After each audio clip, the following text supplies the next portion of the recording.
Unity within the body of Christ isn't just a lofty ideal, it's a necessary action that requires intentionality from us all.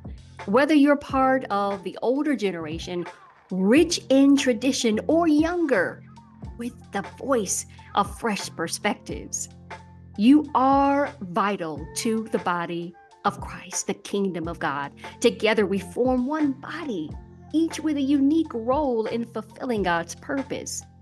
Bridging the gap between generations not only means listening and understanding, but also taking deliberate steps to connect, to serve, and to grow alongside each other.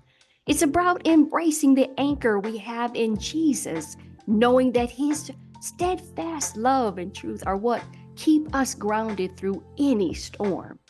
Each of us plays a part in this unity, and we're called to reflect His love and grace in our interactions with one another, no matter the differences. Join me today on the Seeds of Transformation podcast with Dr. Allma Johnson, and let's discuss this together. Available on Apple Podcasts, Spotify, and Audible. Talk to you soon.